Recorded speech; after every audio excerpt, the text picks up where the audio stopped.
San yin che da yin zu yin che nam lai chang che yin par da yin da ne jiao sun. Da yin jin su yin jin be su na yin jin do la yin pen zi san yin. Yong bai shu yin san yin che da yin zu yin che nam lai chang che yin par da yin da ne jiao sun. Da yin jin su yin jin be su na yin jin do la yin pen zi san yin. Yong bai shu yin san yin che da yin zu yin che nam lai chang che yin par da yin da ne jiao sun. Da yin jin su yin jin be su na yin jin do la yin pen zi san yin. Yong bai shu yin sim jin tam jin de wan da yin de wei yin ju da yin den par yin ju chen. Dung ra ta Dung dung ai ai jin ji ju ju da ta tra tra wa vai yin ju ji chen. je dung Dung ai ai me me be de wa tham tham ba ba yin da da mi min ra ra wa vai yin ju ji je chen. Ni ni ren ren cha cha da da ni ni da da yin ra. Da ta nyan nyan chen chen po po la la ne ne pa pa yin ra ju jo yin je yin je cha san sa ja wa wa da da yin yin che che je yin je yin sha sha ba ba da da yin je je so so ye ye ra ra ga ko se ye so so wa. wa Ye wa Yawai yin chong chong se se da da yin ge je je sa sa pa pa tan dan je ge zo zo be be chan san che chen ngo ngo so so she she pe pe che che chong so she she me me do do da tra re re ra ra len ling she she ni ni de de jen jen ba ban san ye shin do do me me de de bo bo wa wa ye ye do do ge ge nam nam da da shin shen la la chen che ba ba shu shu sim sim chen chen nam nam je je sam sam ba ba da ta lo lo ye ye che che da da che che da che che chong chong tu tem bo mo tem te ba ba ye ye che che je je kor ko lo lo ko ko do do so so te sam song je dam je je ngo re da jen gre jam se cha da ka drin song da man ji ba chen che bam ga la me xep je do chma me ba la ngo rab do te Ngo song gu ba chen pe san za ye jiao sun jiao jie wa ne ce ra dong jie dong zha wa me pa ji su song do so nam da ge nga se ji da su sem ji dong jie lu ju zong zhe wa re sen jie lab do so qu long dong zhe wa re sen jie lab do so long zhe wa re se wa re sen jie lab do so chu wa yi xi sun jie wa re sen jie lab do so du hui da ji zhe wa re sen jie lab do so du ji yin ji me wa re sen jie lab do so ten zhe ta lan ke wa re sen jie lab do so Zhe ce tang dong tang para sen jie lab do so nam da ge nga se ji sa ye ding zi pa me re len ke pen ze xie ram ye de no me qu ge tum jiu deng ge de lang ge san sa xi zhen ka lan xie re jian ge re jin ze be to de zi len la pu ya ru ten ba ge ne san ze ka ju ren bo qi lang ge san sa do jin qiong qin de lo na ro do ma ban ba la qu ji gong bo ba de sum qin ban zhang ge ya se Kar ju la ma na lang ge san sa ba de do jin qiong ring ki cha de la ma karmapa jing kri kun jin qiong ne se yir ban je ya da na jir ma Chil le kun je se po won je chu chu pe je jiang zhe la na jir zi je ge bin de don zhan me tu Jiong wa ran ze ri gang san wei men zhe de zi sui ren yang lang ji la ge zhe ma jiong de xi ge yin zhe ren min ze Yong zi la ma je par je lan de o mi ji jin je po zhong na ti sa song je gen ju ngo wan ye rong san ju ge ngo song dang ze be za wu la me xiao lang ge san Da song zhuo we lo nan ju la jiu na ma ya dang ba la ye ke do lo dong de zi ke zhe wam da do me ye ke nam Zhuo wa gen je da ke jie zang ba tam jie gen de qun de tu ba xiu si song deng a jian zhe qie jin jin nya song me bang xiao ji la Sim jin deng de niu de da zhen na dong ba nan jin nen tu za do so Good morning, everyone. Happy to see you all of you here again. So we are going to discuss, to share, and to experience precious teaching of Buddha, which is very important and beneficial and useful for all of life, all of us, for this life and the life after life, and to benefit for all the sentient beings. So, which is very fortunate. And as yesterday, Holiness mentioned, actually every time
Good afternoon, and also once again good morning, good afternoon, and good evening to all the viewers.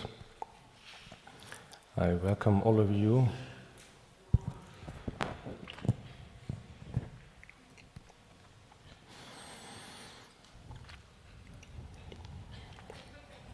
Were you able to have some time to read the verses yesterday?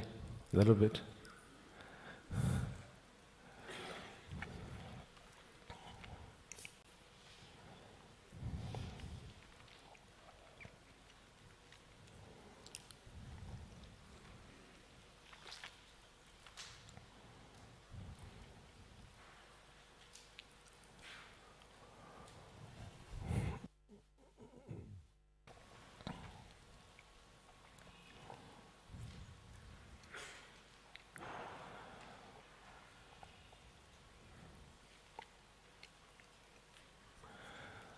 We are, ever since we are introduced into Buddhism in one way or another, then we hear about the benefit of spending more and more time on the practice, and that how to say, at some point it becomes a matter of choice, it seems, because it's like a buffet that one doesn't know what to do, but they all seem important, and they all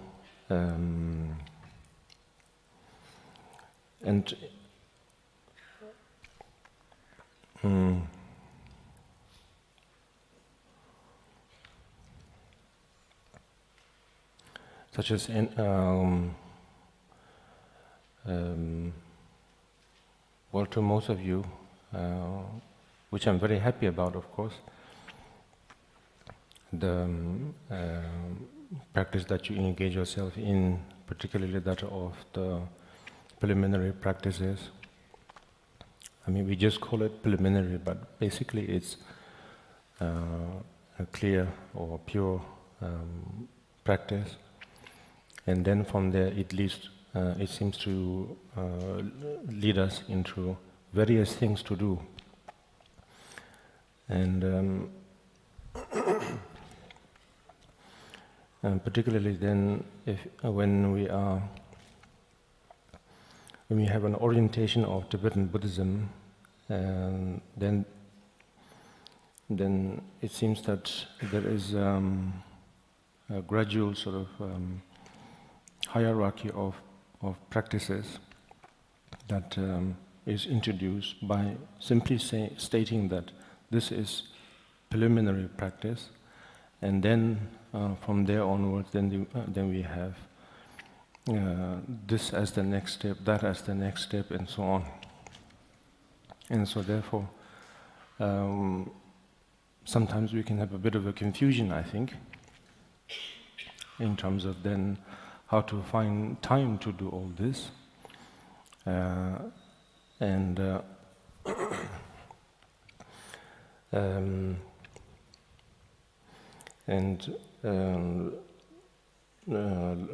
learning and studying the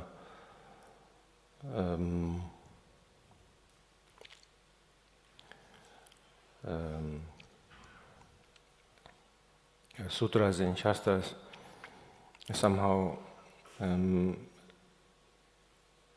seem to us as if they are a part of the preliminary practice and not the main practice, you know.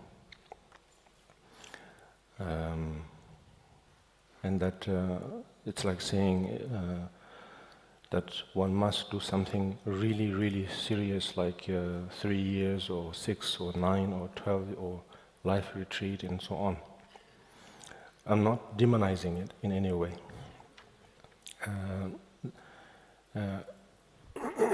It's just one could, maybe it sounds crude if I say it's sort of catered that way, because or if our social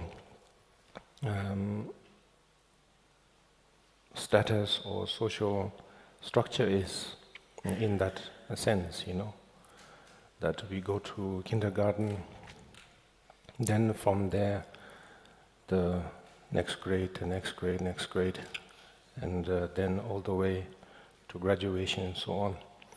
So since, or if a society has that kind of setup, then for the Dharma to be implemented, it also comes in that form.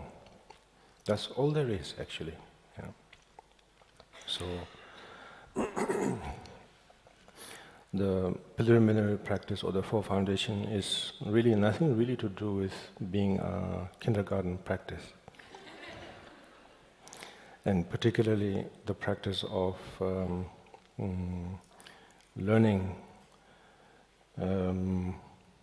such as this Bodhicaya Avatara, is also not a minor practice at all in any sense.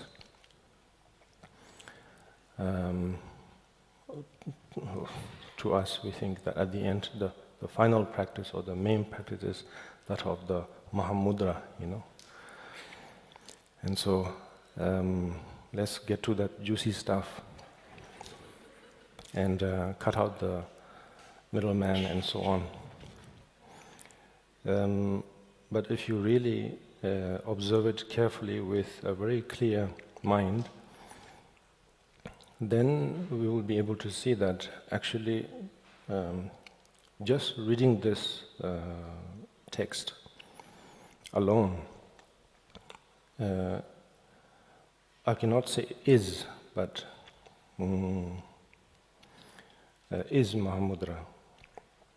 That would be sort of redundant, but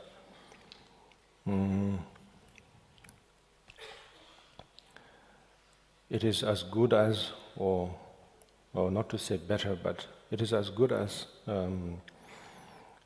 thinking that we have to do, get to the juicy part. That here it lies everything.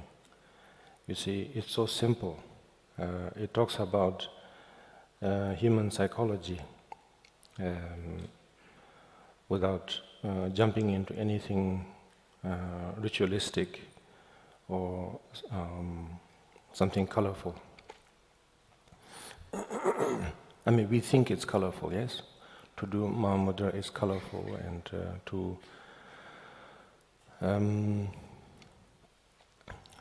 practice the Tantra is colorful, and that it'll give us a sort of within the, if there is a spiritual society, then within that society that it gives a better recognition and so on. So those are the traps. If you simplify the highest of the highest of the highest states of practices, if you simplify it, then it is exactly as it is explained here. Because we say, I want to know who I am, or I want to know what is my origin. Are my confusions solvable? And yes, we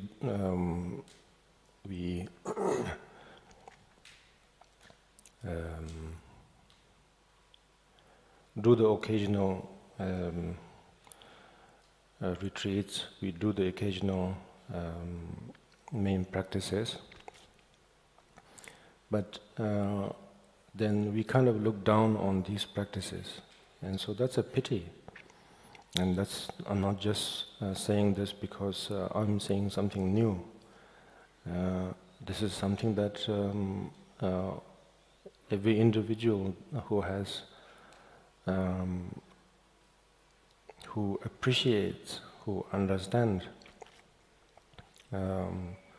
Buddhism, who understand these noble practices. And so therefore, if you take some time to read this and think about it for a while on a regular basis, then Mahamudra would seem actually very applicable. That it's sort of simplified here, in the form of everyday practice, in the form of understanding one's own mental state or psychology, we can call it, that we don't need to depend on, let's say, in an absolute way, either a particular lifestyle or medicine or pill or a person. That's simply through reading this, and that it will give us at least an understanding, an idea that it's really that simple, and then therefore bring immense inspiration. And then therefore, if one finds the opportunity to practice Mahamudra or enter into retreat or so on and so forth,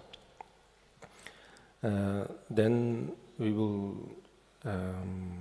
engage in the most natural way, in the most harmonious way, without thinking that now I'm doing something very sacred, now I'm doing something that has never been done before.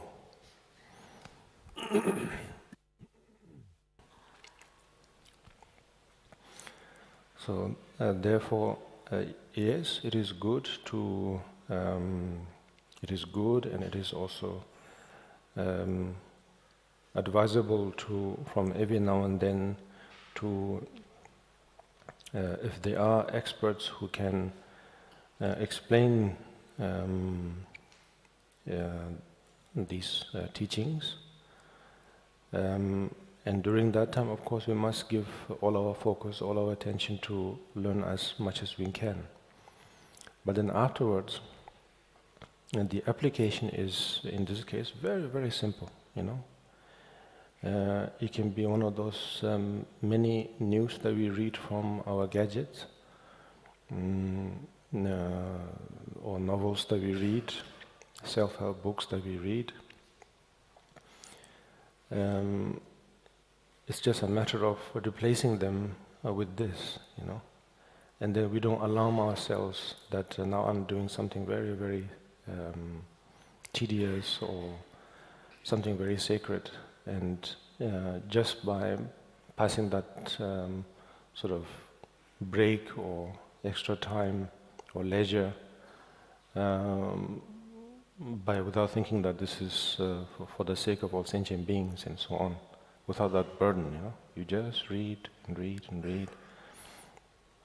And as I said, it'll just speak to you at some point. And as I said, you can open up to it better than you can open up to the so-called best friend. So that's why I ask. So,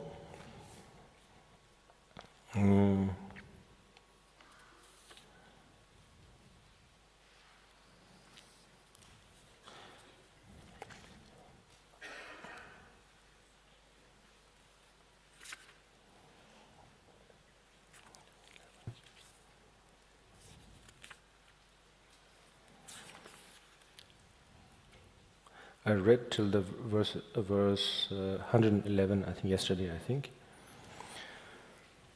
and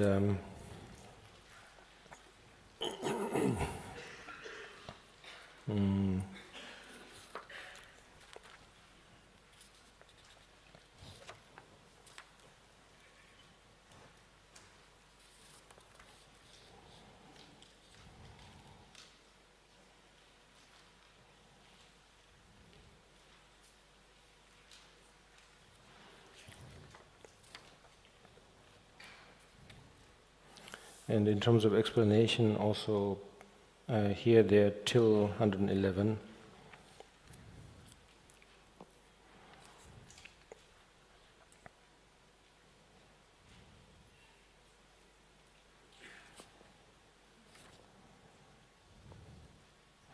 And so now I will continue to read from 111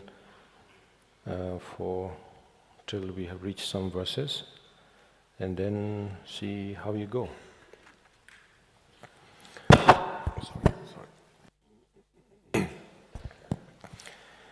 Sorry.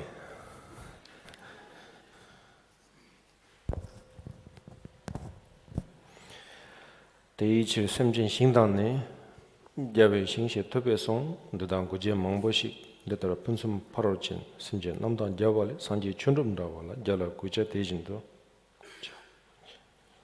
semjen라면 지이조 삼배윤데 랑금에 드볼레인 된 총버 된 총버 semjen 남노 윤대 대체되다 냠바인 잠숨들랑 저바가 되는 semjen 제원이 산제 대배소는 대양 산제 제원이 산제 춘룹 자유 디나 대다 냠버는데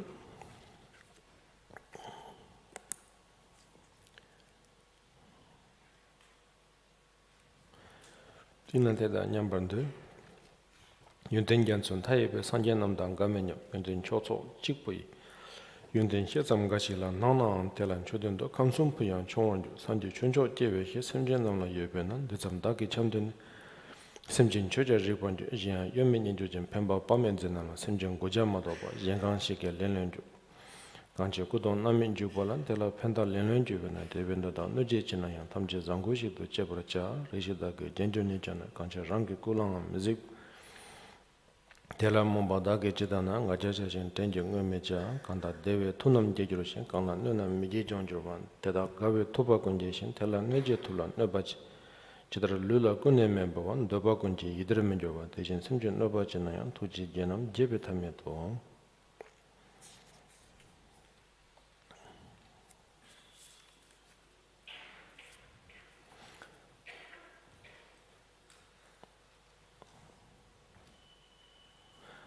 Thus patience arises only in independence on malicious intention. On that malicious intention. So he alone is a cause of my patience. I should respect him just like the sublime Dharma. The sage has declared that the field of sentient beings is the field of the jnans. Because many have reached the highest fulfillment by honoring them. As the attainment of the Buddha's quality is equally due to sentient beings and to the jnans, how is it that I do not respect sentient beings as do the jnans, as I do the jnans? Their greatness is not in terms of the intention, but in terms of the result itself. The greatness of sentient being is comparable to that, so they are equal. A friendly disposition which is honorable, is the very greatness of sentient beings. The merit due to faith in the Buddhas is the very greatness of the Buddhas. Therefore, sentient beings are equal to the jhanas in their share in the acquisition of the qualities of the Buddha, but none of them are equal to the Buddhas, who are oceans of good qualities with endless portions. If even a minute good quality of those who are a unique collection of the essence of good qualities is found in someone, not even the three worlds will be enough to honor that one. Sentient beings have the best portion of emerging qualities of a Buddha. One should honor sentient beings in accordance with that share. Apart from respecting sentient beings, what other repayment to true friends, the immeasurable benefactors, is possible? One should render only service to those whose sake they cut apart their bodies and enter the Avicii hell. Therefore one should treat people kindly even though they inflict great harm. Why do I generate pride and not act like a servant toward those masters whose sake my lords have no regret for their own selves? By pleasing those in whose happiness the lords of the sage find a delight and in whose pain they experience grief, all the lords of sages are gratified, and to wrong them is to wrong the sages. Just as there is no mental pleasure in all sensual gratification whatsoever when one's body is on fire, likewise there is no way for the compassionate ones to be happy when sentient beings are in pain. Again, we don't have to take all of this literally if you find it difficult. For individuals or one could say for practitioners who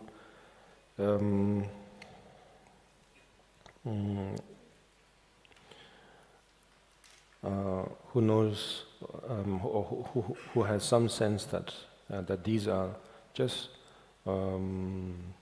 motivational words.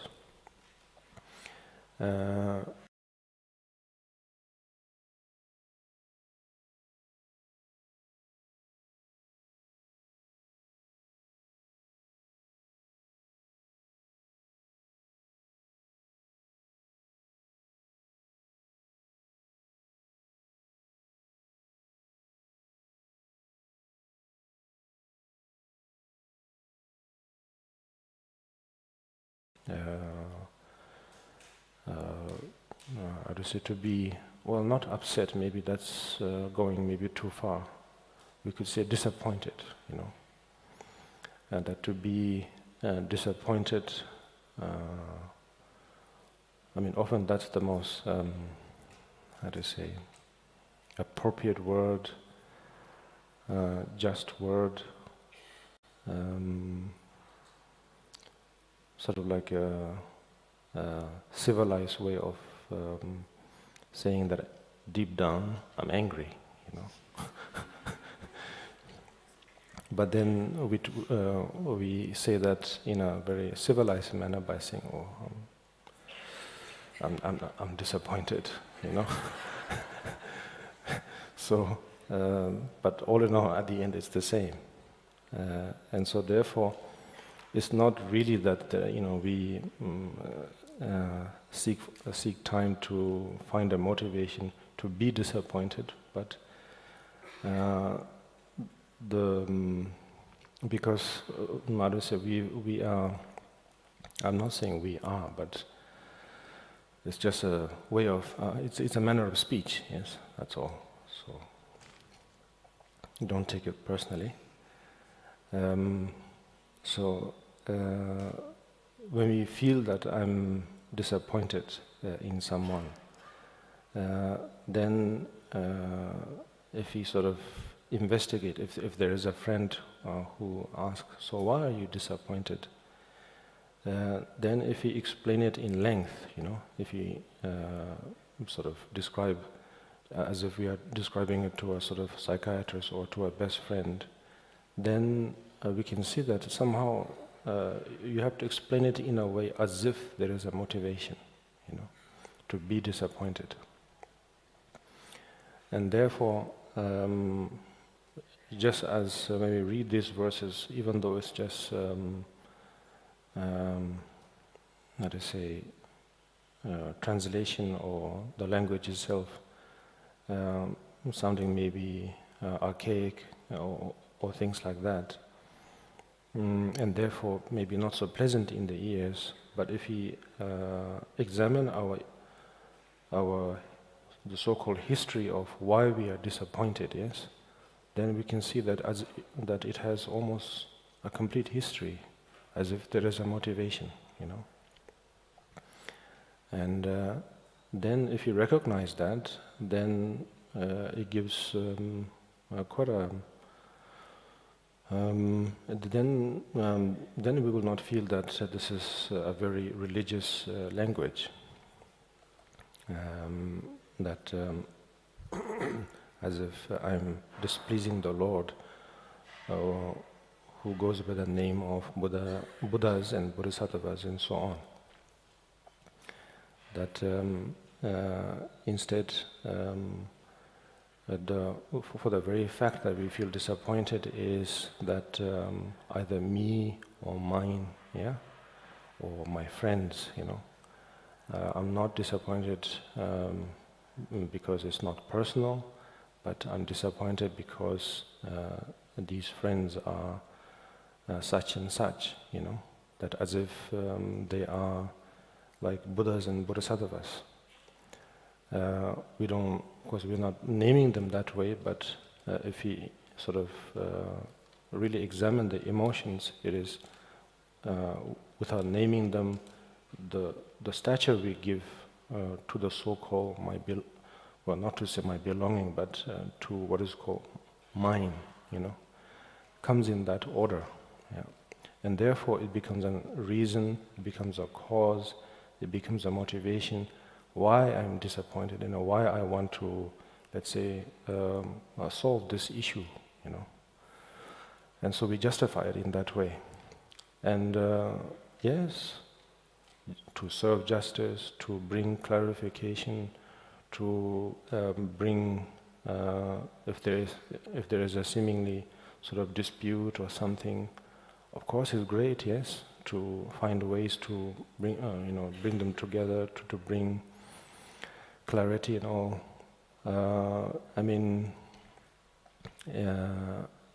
Very innocently, that's how how to say,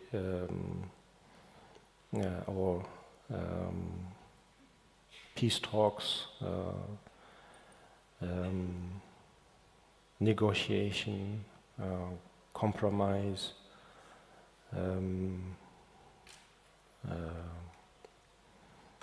to make deals. For the very, very fact that we have a justice system, a judge, a lawyer, all those, very innocently, innocently meaning not something childish, but with good intentions, With good intentions, we set up these systems,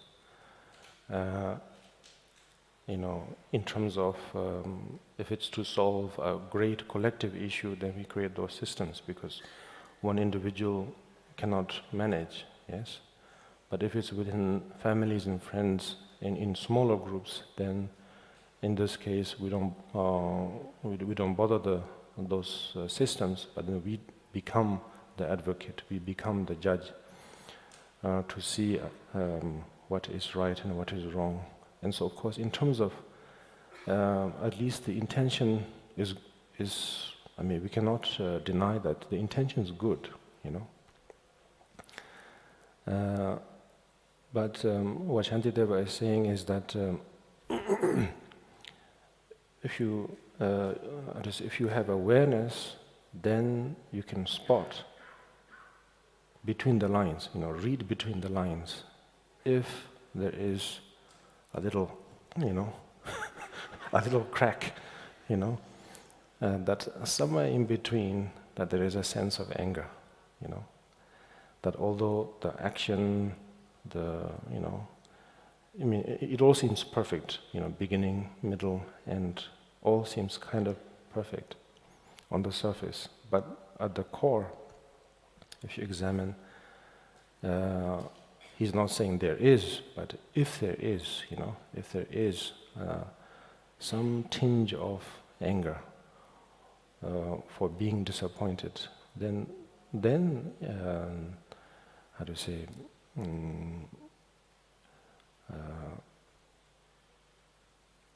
well, just by recognizing it alone will be enough in a way.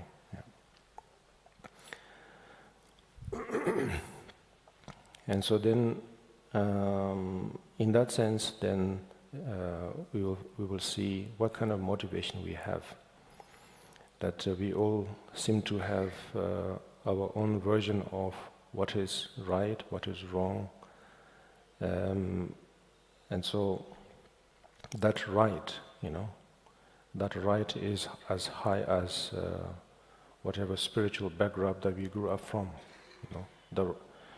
the most pristine state, So even if we call ourselves Buddhist, that idea of what is right could be almost as equal to that of the, the state of the Buddhas, without naming it. And then the opposite, what is wrong,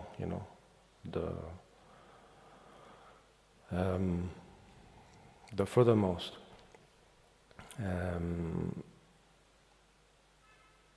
the greatest fault, let's say, or the greatest fall, then it is comparable to the idea of hell, without using the word hell, or demon, and so on. So you see, the emotion is very tricky.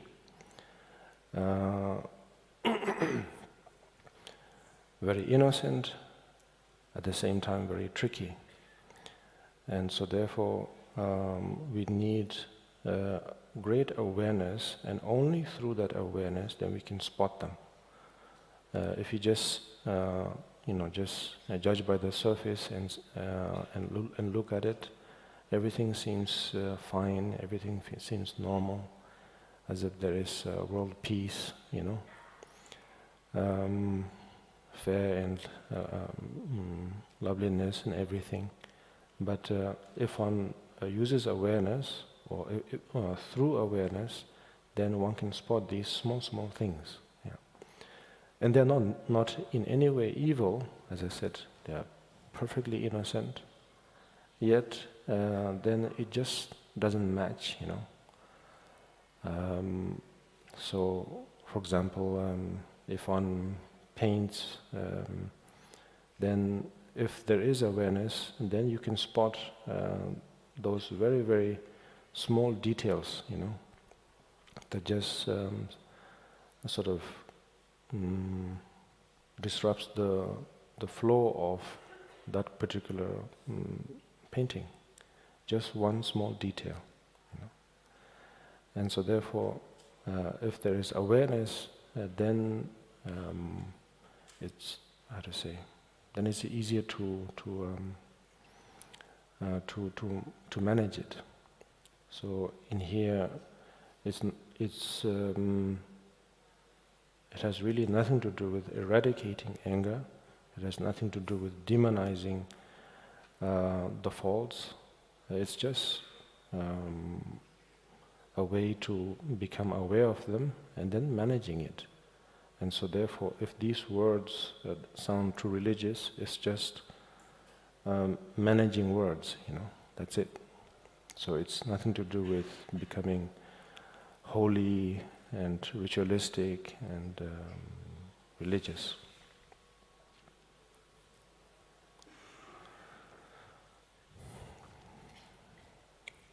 like how to say, even from a worldly perspective, we think to ourselves that if I do this, it will not please, let's say, my family or friends, or in this case, my best friend, and so on. In their eyes, it's not proper, and therefore I should not engage in these sort of thoughts or speech or actions. So in the same way, it's just a method to think that the hosts of Buddhas and Bodhisattvas will be disappointed if I give in to these emotions. That's all there is. There is no assembly of Buddhas and Bodhisattvas who has nothing to do but to just constantly there to sort of, ready to say,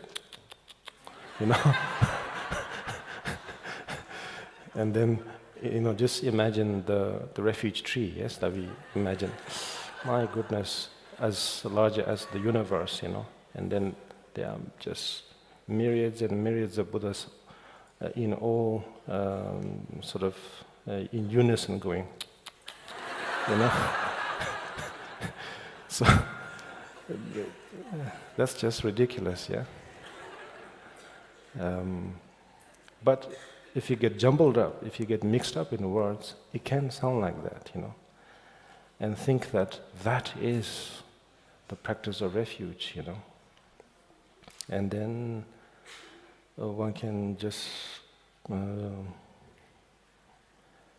be in the most, marvelous state, just, as we say, having a real trip, yeah. That's a real trip. Whereas it's just a figure of speech and nothing more, actually, because it'll be a bore for the Buddhas and Bodhisattvas if they have to watch at us from the so-called Pure Lands and so on, day in, day out, It just doesn't work like that. So,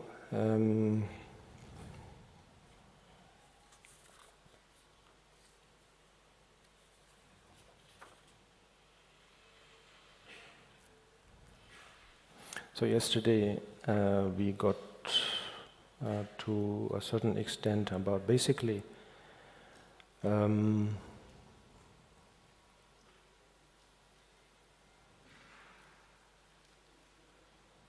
understanding that without sentient beings, then, or without the so-called enemy, then there is no way for my practice of patience to progress, And so, from there, then we, if we just read through the verses, we will reach to the 111th, and basically leading to the point where that honoring sentient beings or respecting sentient beings is as good as respecting the Buddhas,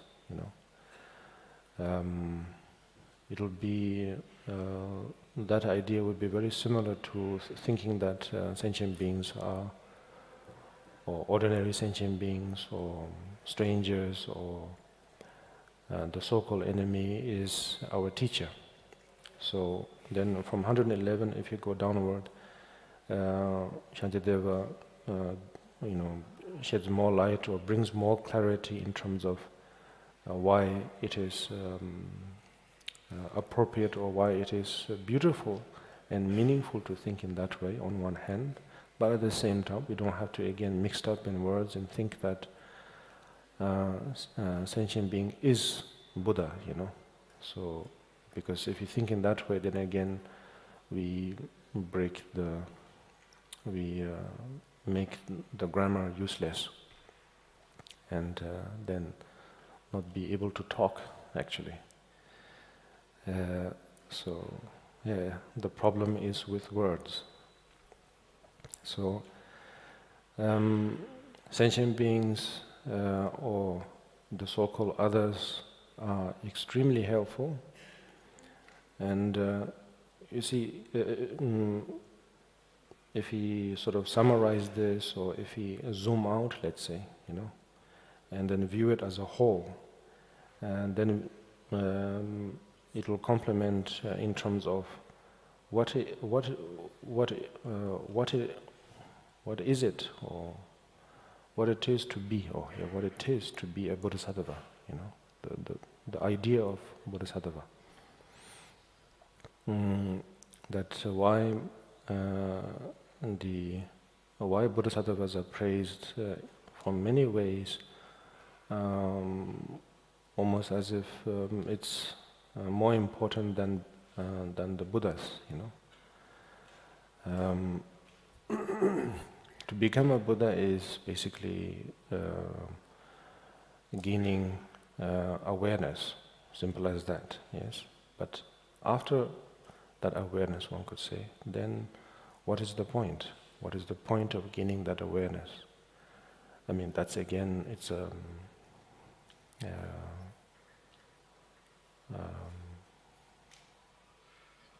of like a loophole of language or concept.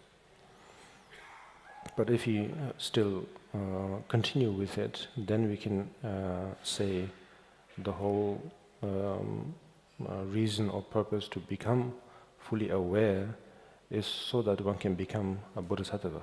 It sounds extremely weird, but we can kind of put it that way. Yeah. Because we are not really entering into nirvana and leaving behind samsara. It sounds like as if we are going somewhere else, But if there was that someplace else, it would be again very ridiculous. Whereas there is no somewhere else but here, exactly where we are. Whether we call this this or that, it's just this is it. And so therefore, to say that this is it in a very beautiful manner, then we use the word bodhisattva activity, And so therefore,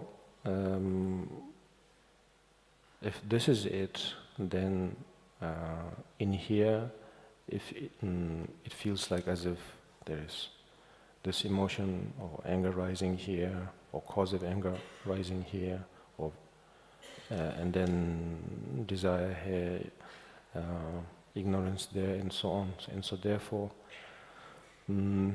logically speaking, then it seems that this is not where I want to be, sort of thing, because it constantly forces us to deal with all of this.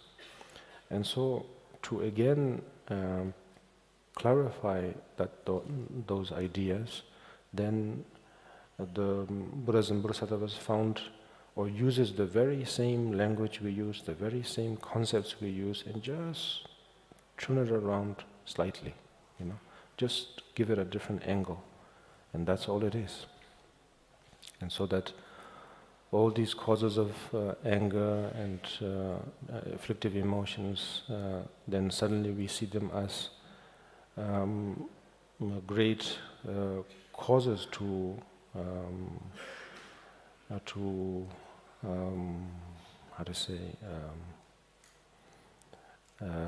blossom myself in a way, to blossom my qualities in a way. And it's not also just for my own sake, but for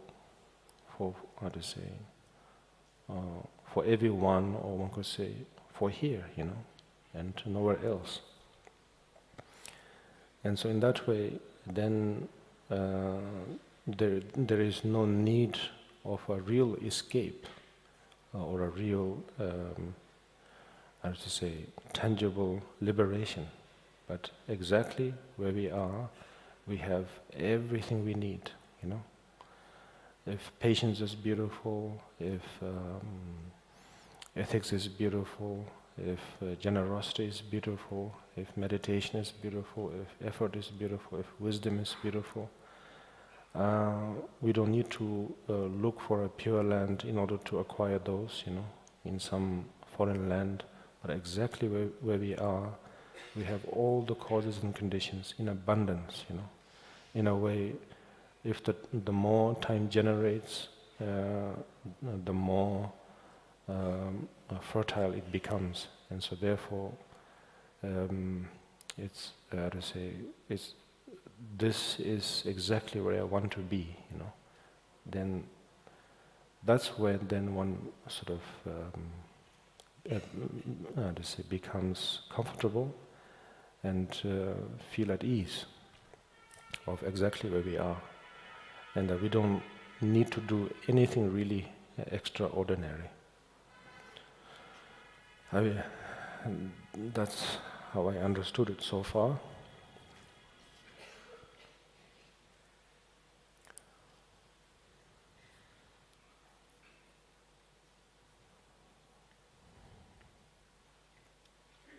So then, to be more precise, then the reason why we should not be angry at sentient beings, and not just not be angry, just endure their faults, but furthermore, we can develop respect for them.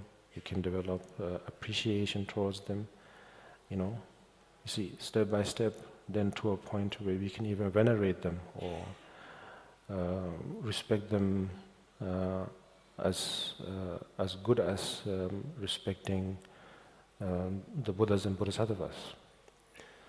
I mean, now if you just don't use those words, and if you apply it in a very everyday manner,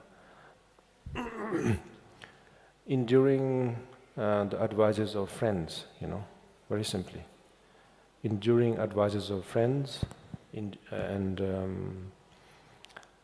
trying to appreciate one's friends. I mean, at some point it will be very easy.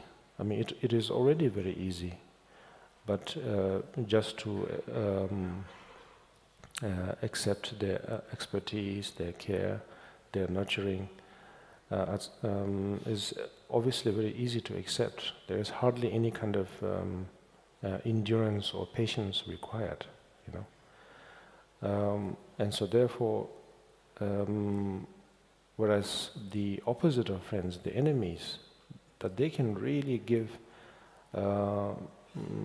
they can really help you put on muscles or put on strength, because from friends, as Shantideva said, it's impossible, almost impossible.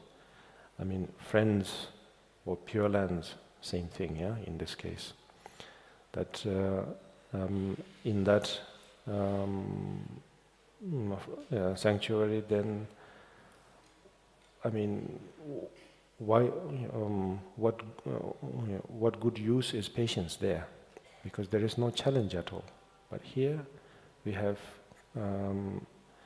the enemy as a blessing in disguise to really help us become, I mean, it sounds strange to say, become strong in a way, if our idea is to become strong. And so, therefore, I mean, becoming strong or becoming mature or become awakened, if that's the result that we are seeking for, then sentient beings are equal in this case as the Buddhas.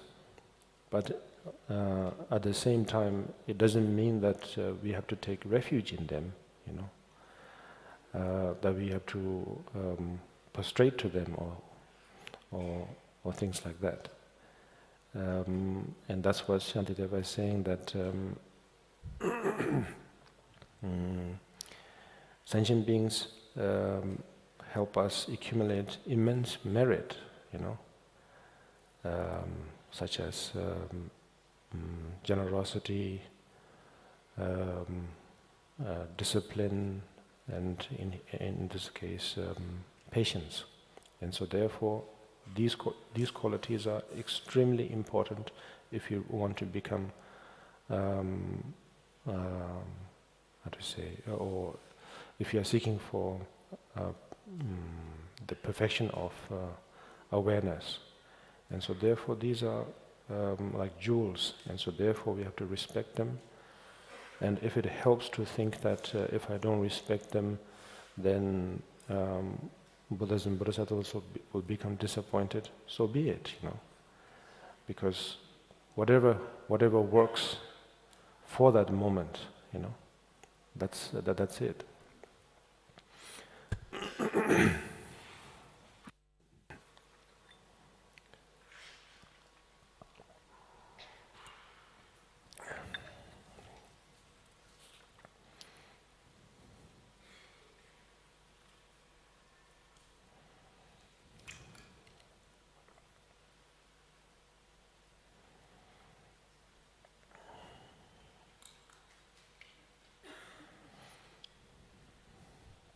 Okay, in a similar way, like yesterday, do these, how to say, speak to you or make sense to you, these verses? And were there any particular places where you found it a little bit confusing? And if yes. Oh, Jina, oh yes.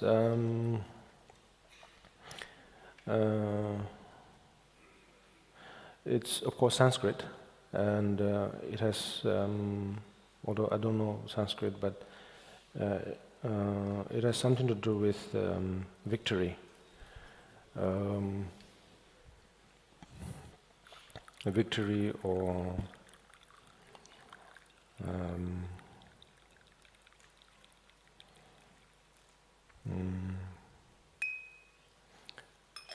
having gone or something. It sounds weird, but basically it's just another word for Buddhas. Yeah. I think the translation in Tibetan is Gyalwa.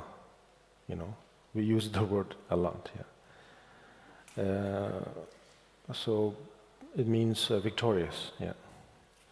It's just to, it's like I said, it's just a decoration. It's just a decoration, yeah, of saying, of just naming. It's just a nickname. Yeah. It's just a nickname for Buddhas. Yeah. Because they have become victorious in terms of from the perspective of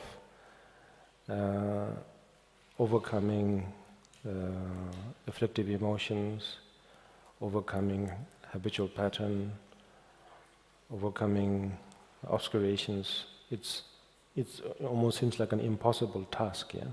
That it's a feat that no one can ever achieve, and so therefore they get that nickname. Oh, the one who did it, or the one who went to that side. Yeah. And so therefore we call them victorious ones or jinnas. Yeah. The S is just, I think, plural.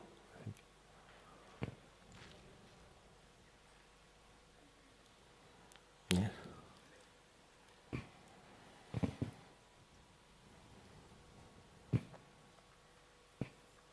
Thank you. Okay, we should not get angry with our enemies and right. with injustice in the world. But can or should we do something about it? I mean, not about the anger, but about somebody steals or kills somebody or has, discriminate. What should we do about that? Yes. Yeah, it's a very good question, because that's how we give.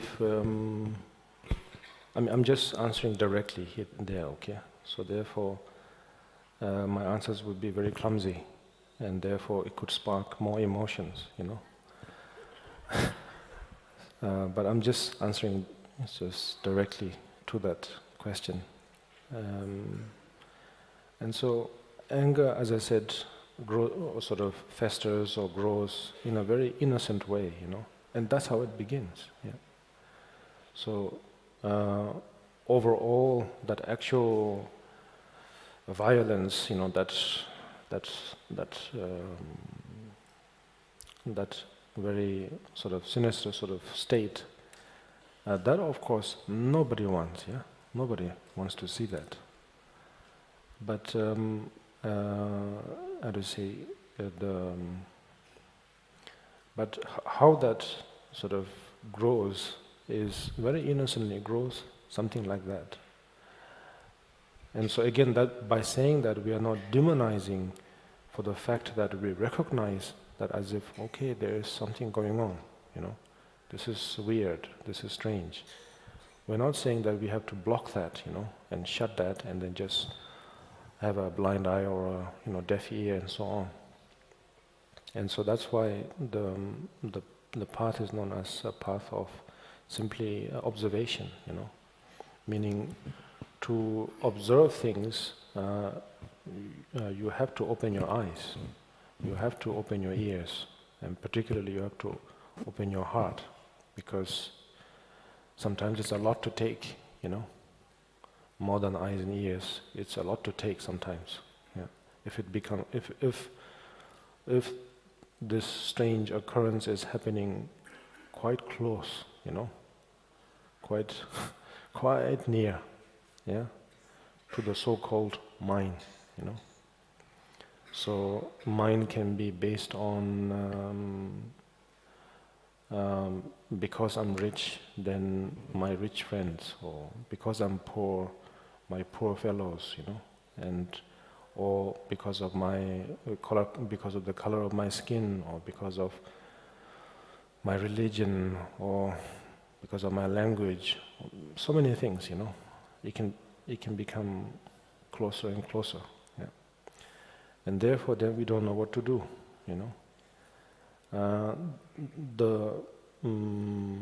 This I don't know what to do is coming from sort of basically not having observed enough, yeah. Sort of half open, half shut heart or eyes or ears, And so therefore one didn't have a complete perspective on or complete observation. And so therefore there are some informations missing in between.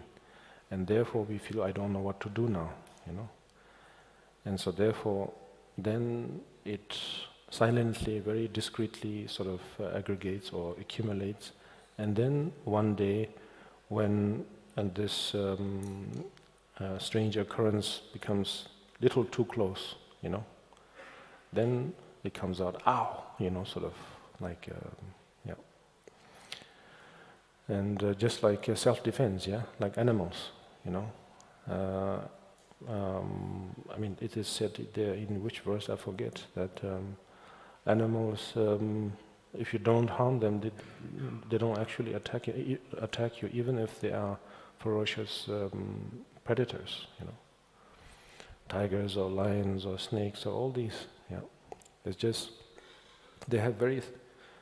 I think yesterday I said thin concept, or limited concept, and so therefore they don't have a very good tool to be observant, and that's why they have to work with that very limited concept, and so therefore they cannot observe everything, and so it seems too close at some point, and then they jump on you,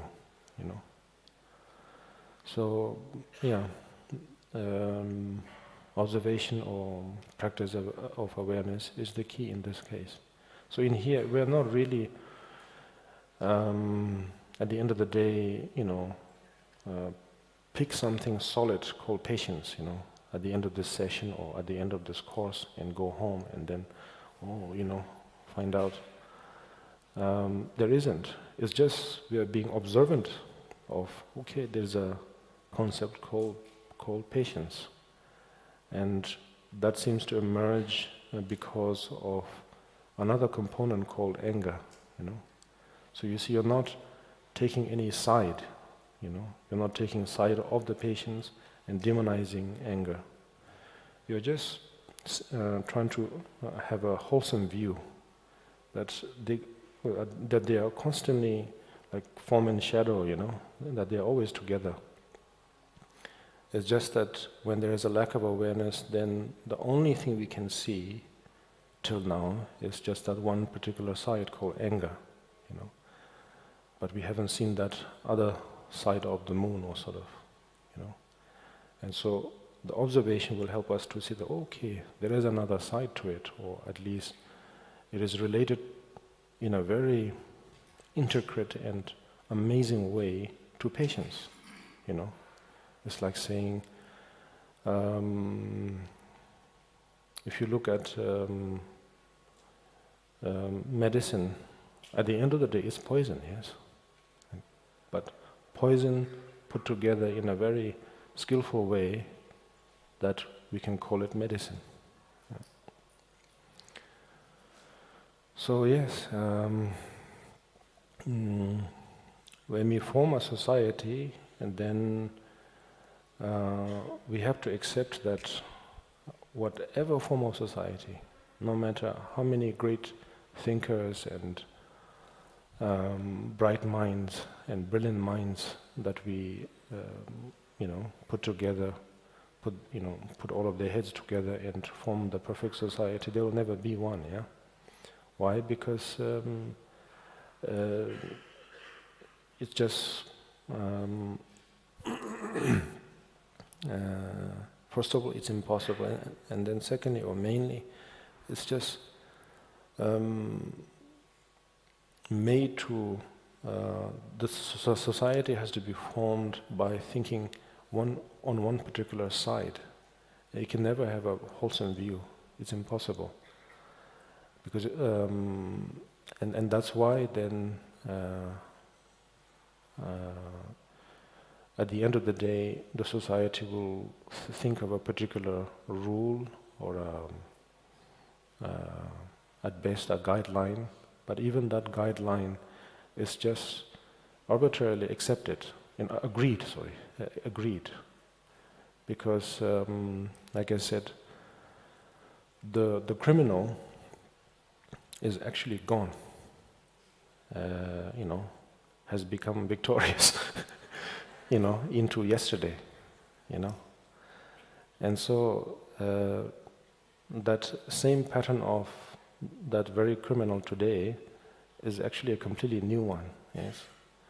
But the society structure is such that, you cannot say that, in a court.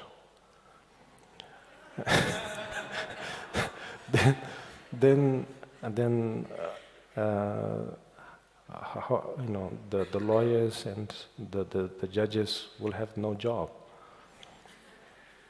And so, but the society has to go on, yes? And so therefore then they have to just roughly say, it's the same person, And then that's how the justice is sort of served. Yeah.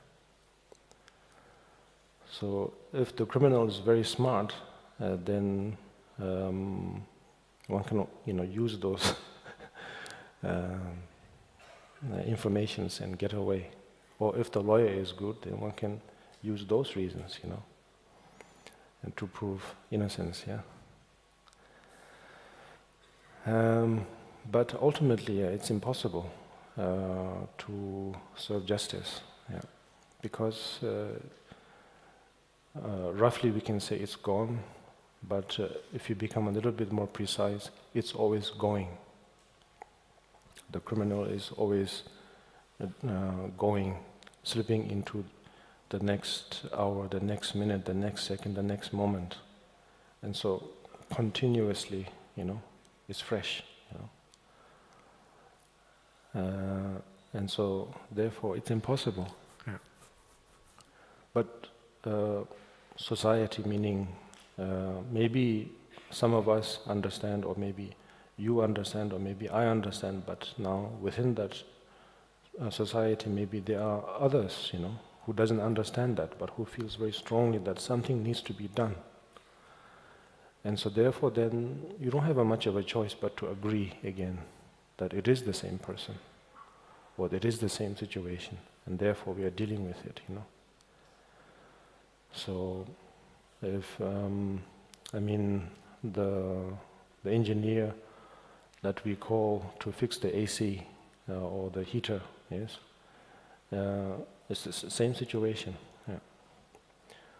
We think it's the same air conditioner that is getting fixed, and got fixed by the engineer, but actually it isn't. The one that was damaged is already gone. Yeah.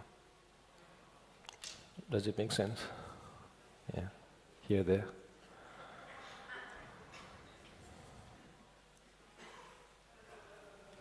Yeah. I think. Oh, okay. H.H Gyalwa Karmapa. Where? I cannot see you. Ah, okay. Yeah, I have a question. So, what does it really mean to be a bodhisattva? How could you lead others to happiness while you don't really know your own way, while you're at the beginning of your own path? Yeah. Well, that's a very good way to put it.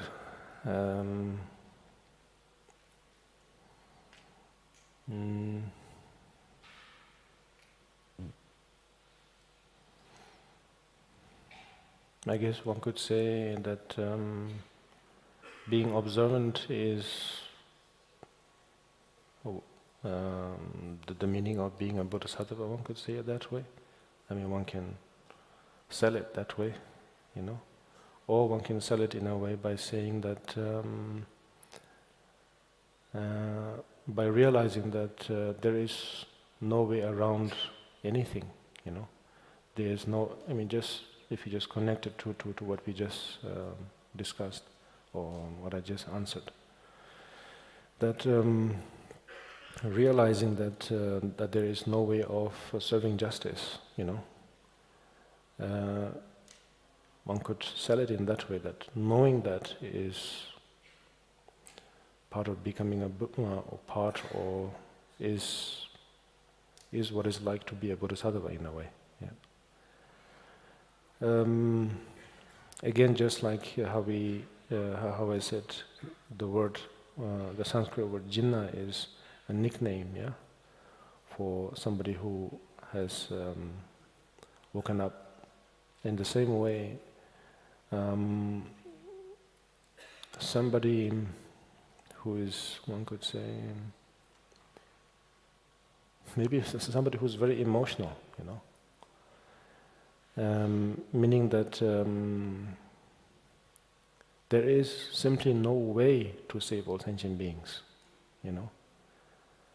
But yet, at the same time, this person is mad, completely helpless, that this person really is going out of his or her way to do the impossible. And sometimes we can describe that as a bodhisattva. Yeah. We say that bodhisattva is somebody who comes back to samsara. That's a very sort of generalized way of describing a bodhisattva. Of course, they don't really come back. They actually go to a good place. I'm kidding. The thing is, there's not someone who really escapes or goes anywhere. If there is no justice to be served, then who is there to be proved either innocent or guilty? Yeah, and there is no one. Yeah, because it's constantly going. So there is no real bodhisattva that we can really name and say, this is bodhisattva. Yeah. It's impossible. Because the very person who has maybe gained bhumi or realization or has even become enlightened, it's not there. Because it's either going or it's already gone, That's why we say, I think in Sanskrit, Tathagata. Another nickname is Tathagata. Yeah. Because it's just not there. Yeah. And once again, it comes back to that idea of awareness, that when one becomes aware of that, then one relaxes in a way. Yeah. One relaxes that that there is no mission. Yeah. But if there is a group of bodhisattvas, they themselves would have no point of naming each other by praising each other, saying, "Oh, you bodhisattva," and so on. The term bodhisattva is applied from our side. Yeah. Just like how we want to name someone a criminal, or a bandit, We just roughly think that particular pattern is it. And so therefore we call that person, or we name that person as such and such, And in the same way, we also name that very individual who seems to have a pattern of being kind, being generous, being so foolish, to help everyone, even though people cannot be helped. And so we give the name Bodhisattva. Yeah. It's something like that. I don't know if I did a good job of answering your question. Okay. Yeah. Hi. Touching in the previous point about that the wrongdoer or the enemy did something bad and is no longer the same person. It's already moved away or it's in a new stage. But what about if the whole point of doing something is about preventing the wrongdoer to commit something similar to the past? So in how to approach that? Because I think it's probably the logic that the whole law system is built upon. Yes. Yeah, it's true. As a society, we have no other way. Yeah. So we kind of have to either graciously accept the judgment or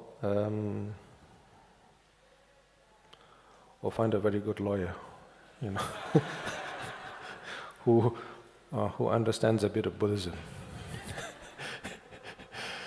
so that the jury would be, persuaded.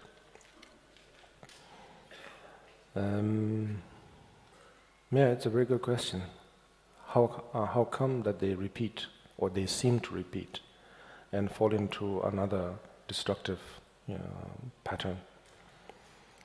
And I think probably it is safe to say that it is due to the sentencing, I think.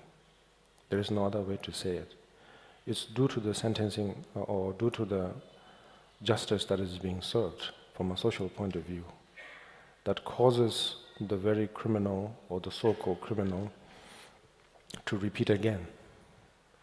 Because I think I touched that a little bit yesterday, because that person who gets the justice or blame or whatever, is also innocent in a way that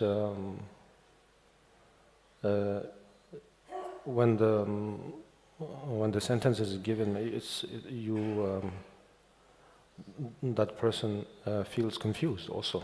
Yeah. And because it's confused, then it tries to find that actually I'm not guilty, but that person doesn't know how to say, actually, yesterday's me is gone. And so it has, he or she uses a very clumsy language by saying, I'm not guilty. But that's not sophisticated enough. And so therefore, okay, you know. But otherwise, that confirmation that what I did wrong yesterday, or what I did yesterday, that person is still the same person, me, you know. It is confirmed by the justice that is being served on me. It confirms, you know. Then, therefore, I believe that I'm the same person. Yeah, that I'm not. That this is just a fresh, you know, fresh manifestation. That space or room to think of that is gone. Yeah. And so therefore it confirms to me that I'm the same person. And if I'm the same person, then, you know, I could do the same thing, because this is who I am. This is what I do, you know. This is what I'm good at. and then we repeat it again. Yeah. But if there is someone who's very skillful, then there is a possibility that if not to become realized or awakened, at least to linger in the confusion for a while, at least, you know. Yeah. I don't know if I made sense.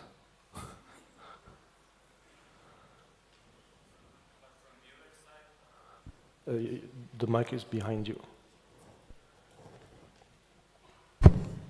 But also from the other side of we as Buddhist practitioners, how to have a clear mind in order to judge a situation in which we do something to prevent. Yeah. Yeah, this is exactly what Shantideva was saying. And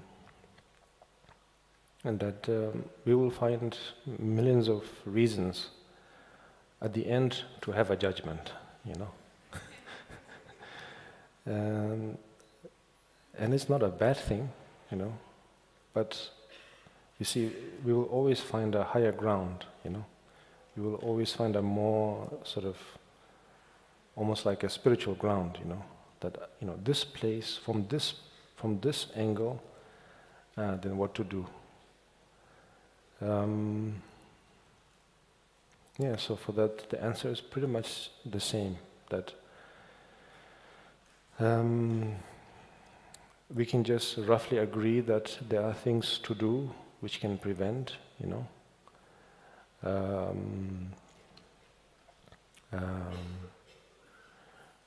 Maybe remove or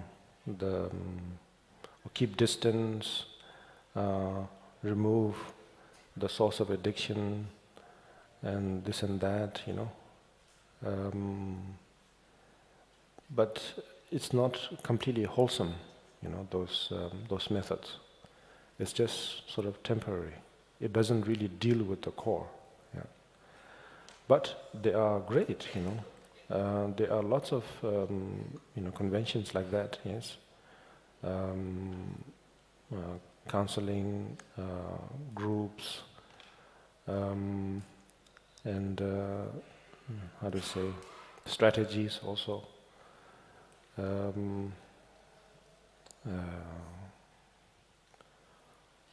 Blow up the fuel tank.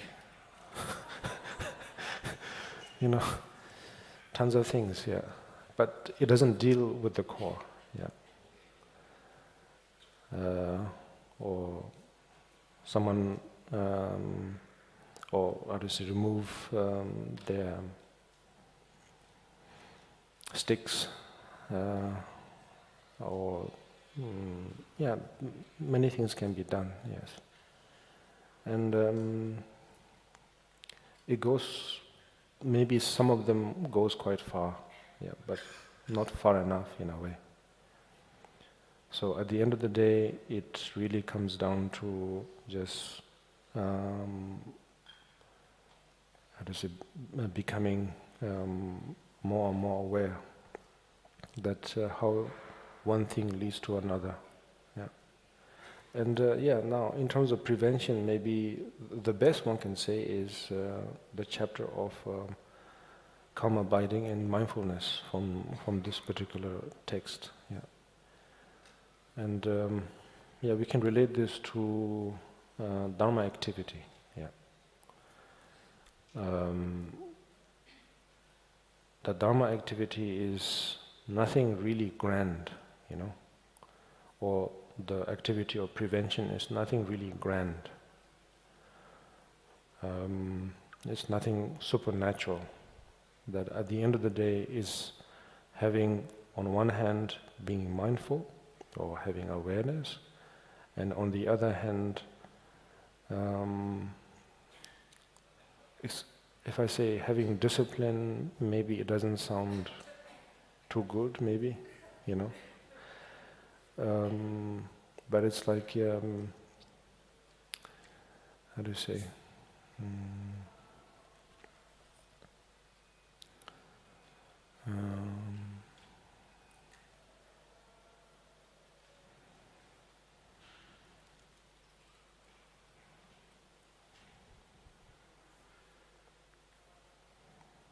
That one doesn't get maybe too excited.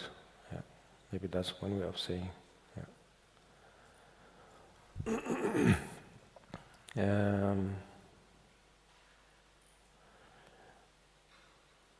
There can be many forms of preventions, or there can be many activities,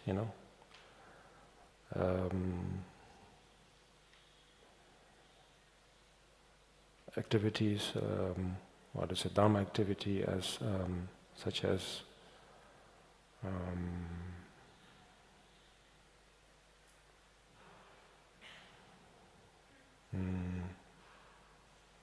being charitable, being extremely disciplined, being able to tolerate a lot, in this case patience, patience itself. Yeah. But if you get too excited in those practices, then that's no activity. So lack of excitement in a way, meaning that doing it, as I said, just because we enjoy it,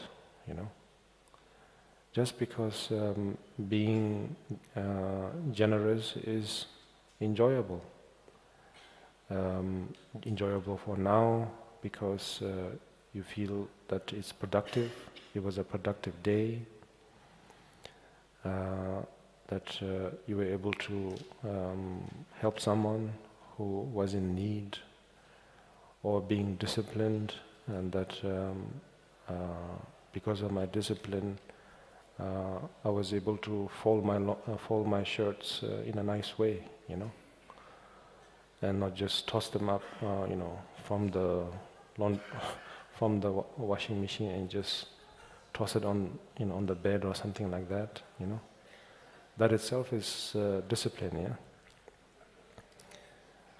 And so, in that way, I think, military discipline is really nice when it comes to having a neat room. They're great in on those, mundane things. So discipline like that, you do it temporarily. It's also enjoyable because it's neat, it's clean, it's pleasant, presentable. But also, in terms of at the core, how to say, it's peaceful, because you have spent that moment in such a way that from once you reach to the other side, meaning the next moment, from there, if you happen to look back, there is not a thing you would change, you know. Meaning, basically, there is no regret. And so, disciplined in that way, or calm abiding in that way, you know. So that it's the most basic things, simple things, mundane things that we do, and through that practice alone, there is a sense of enjoyment or completeness, and that is activity, you know. That is the Dharma activity in a way. Because beyond that, there really isn't anything, you know, special. Yes, we like to decorate them by saying that such and such a monument is representing something, like the statues we have behind, you know. That this symbolizes something, and then we prostrate towards it and so on. At the end of the day, we prostrate towards it simply for the fact that it's a wonderful way for the body, because it's kind of an exercise, and it's also really nice to the mind because it's a method to let go of ego, you know. And that was it, and one has had a hell of a time, you know. Wonderful time. And then that is the activity, yes. But beyond that, there is nothing. There is no sort of, this statue doesn't represent anything godly or presidential or kingly, yeah. And so, in that sense. So you see, it's a very indirect prevention, you know. But there is no real direct prevention. I mean, when we think of prevention, we are thinking more of a comic, you know, like superheroes and villains. You know? We like to think that, and that's why I said about Lord of the Rings, that it would be nice to have enemies like orcs, you know. But then, even in the books or even in the featured film, you can see that they seem to get sometimes frightened, or sometimes they are thirsty, or sometimes they are hungry. Yes, that's when again it's you feel like as if there is a core in there. Yeah. But otherwise, yeah, there is no real heroic prevention, I think, really. Yeah. I mean, I wish there was. I think everyone would, in some ways, wish that there was. But sadly, there isn't. Yeah. Yes, there, I think. Karmapa? Oh. Yeah, dear Karmapa. Yes. Okay, sorry. These teachings on bodhicitta are very powerful and inspiring, and I guess everyone here wants to be a great bodhisattva. So maybe it would be possible that we do a bodhisattva promise together.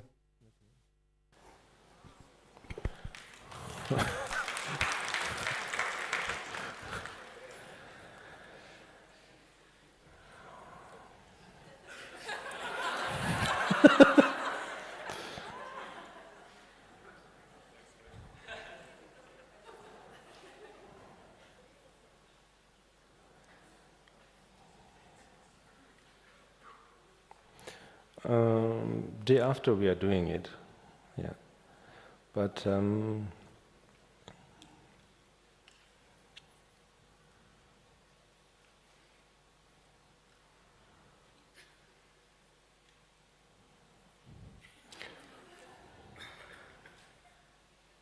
well, I shouldn't say but.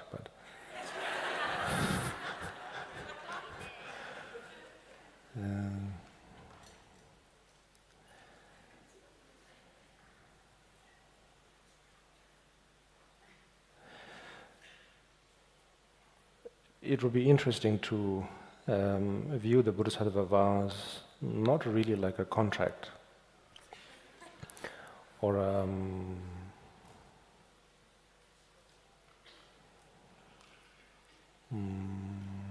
we use the word promise or vow or commitment. Maybe each has their own excellence,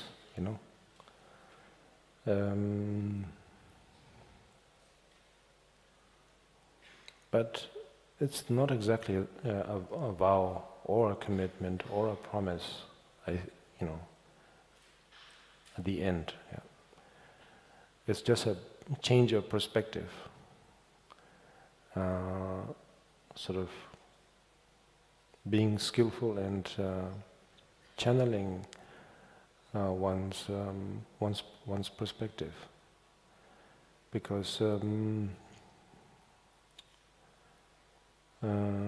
if it is like a contract or if it is an actual promise, then rules are meant to be broken, promises are meant to be, I don't know what is the saying, but yeah, and so therefore it doesn't go very far, I think. Yeah.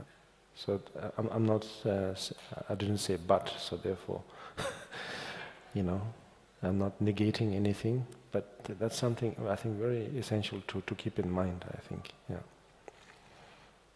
Yes, we use the word for that in Tibetan, for the vow or promise. We use the word domba, and Buddhas and Bodhisattvas, when they use a word, they think through in using those words. And therefore, obviously, it has both, we could say, blessing and great depth. But personally, this is just my own personal emotion, that I think if you can view the idea of promise or vow or commitment more as a liberating factor, meaning it's sort of like an unbinding factor, I think maybe it could be interesting, it could be appropriate, yeah. Because at the end of the day, it's not really saying now, now we become a Bodhisattva, as if before we were a wild bunch or something like that, and now we become pacified, sterilized and and so on, or sanitized, It really doesn't have much to do with that, I think. Yeah. No matter how much we sanitize, at the end of the day, it's like vacuuming the carpet, If you vacuum the carpet too much, at the end you don't have a carpet. So, yeah.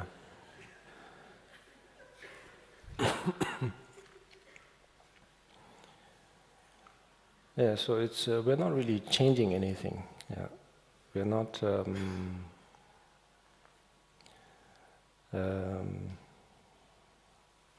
We're not changing anything. It's just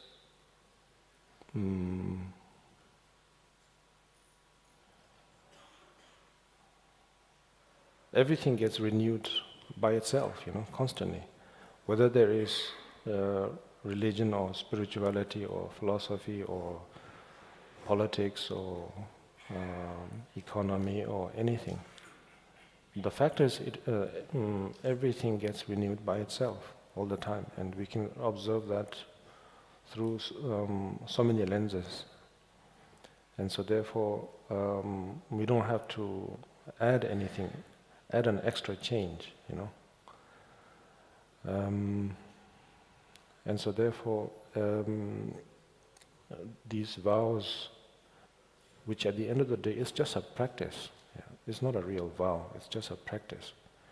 Through these practices, then we become aware and we become aware of, as I said earlier, the changes that's happening, this renewal that is happening by itself constantly.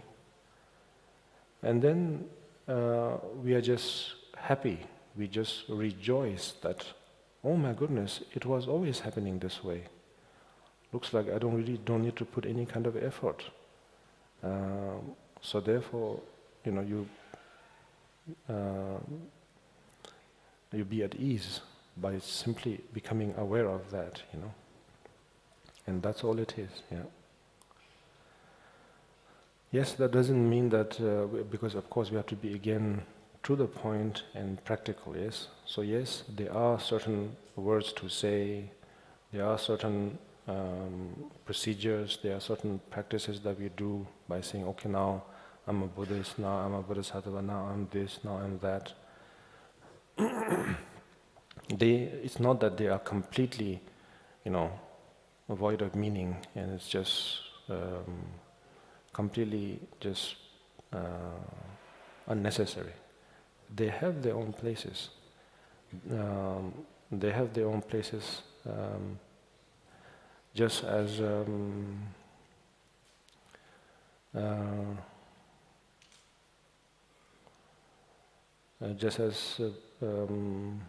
how do I, which, yeah, saying the truth, but by saying the truth in a very nice way, or giving the information, by giving the information in a nice way, in a manner of poise, in a manner of grace, doing something graceful. It's nice, yeah. When the painter or the baker or the cook, when they do things gracefully, whether it's chopping or cooking or sautéing, when they do it gracefully, that gracefulness is not going to actually make the food better, but at the same time, that aesthetic goes a long way, yes? That presentation goes a long way. Yeah, I think that's the word I was looking for, presentation. The presentation goes a long way, yeah. And so all of these procedures are kind of like presentation, yes. And so therefore, there is, in a way, a practical meaning to it, yeah, to go through these processes. So that will happen day after tomorrow. Yeah. Yes. Then. Yes. Oh, sorry, Daniel. Yeah. Yeah. Is it? Yeah. Yeah. Your Holiness, thank you so much again for your teachings. Thank you. You always make everything sound so simple. Okay. And Yeah, you make it sound so light. Okay.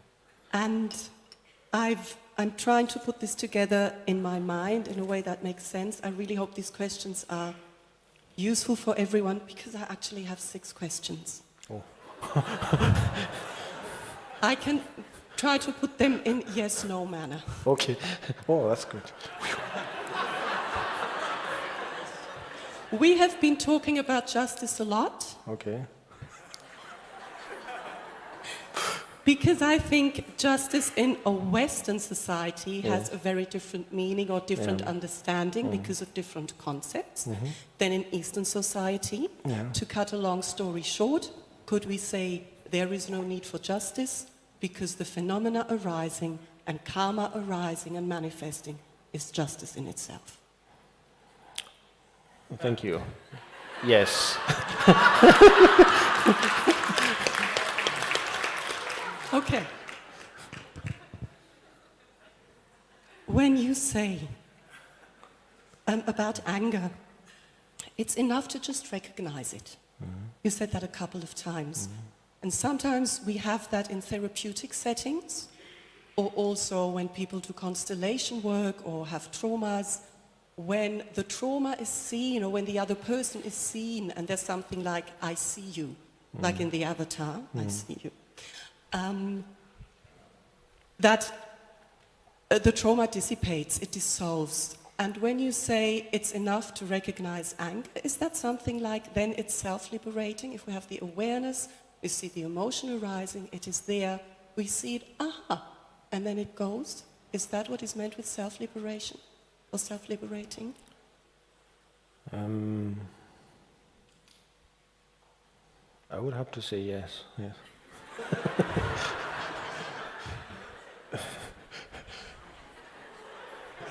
Okay.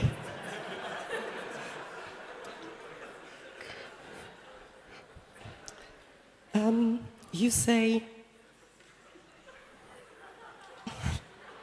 taking refuge or having a root lama, but ultimately there is no root lama. These are all just skillful means, Right. or practicing Chenrezi. Yes. These are all just skillful means Yes. to open our heart. Yes. And when we open our heart, we forget about ourselves. And then we become liberated. Is that what it's all about?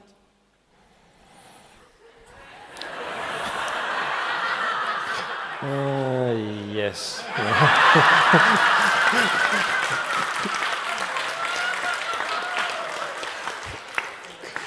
So there's actually nothing really there, but still I guess all of us here in your presence, or when we go to holy places or something like that, we do perceive something, we feel blessing. Sometimes we get very emotional.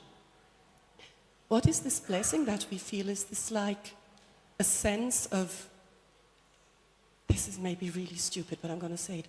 Is this like a sense of the Dharmakaya, like a notion that opens us and we feel it and then it's gone again? Or what is this blessing thing that we feel?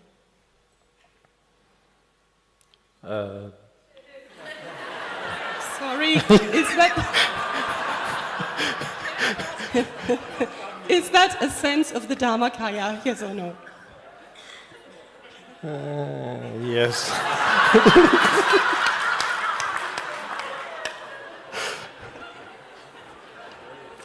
Okay, when you say that this is to give all of us hope who do not have the components or conditions but a strong yearning to maybe have the ability to go into retreats for a long time, but we have families or whatever. We have small children and we're already old. So you say Shanti Deva or the preliminaries or the practices that we do are not minor practices. If we continuously, is there a hope for us? If we continuously, I mean really continuously apply these methods, do things like, this morning Khenpo Shenpen says, when you open the door, when you close the door, or other Lama says, when you take the shower, all of this, if we really manage to continuously do that, and just take our daily life as a retreat, do we actually have a chance for liberation? Because from the relative side or the relative perception which I have, it seems like, you know, all these great stories of Gendun Rinpoche or the Karmapas, Tilopa, it seems sometimes so unattainable to get there. Do we have a chance? Yes.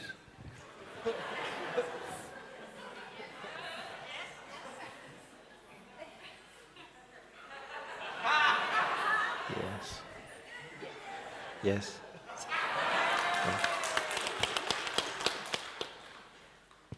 Thank you. Finally, last question or two questions.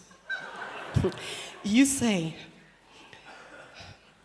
if there is nothing that really exists and if there's also nowhere else to go to experience the Dharmakaya, does that actually mean that, and you've been talking a lot about the stories and the history also yesterday when we talked about habitual patterns, if we just alter the story and if we just manage to change our perception, like Shanti Deva says, your enemy is not your enemy, he's your best friend, he's your teacher. If we truly manage to change our perception, actually everything becomes the Dharmakaya. Actually we reach liberation. Yes. Yes. Yes. So, is it a bit like, I know you like to watch movies, I don't know if you have seen them, that one, but it's a favorite one for me and my 2 boys, Kung Fu Panda.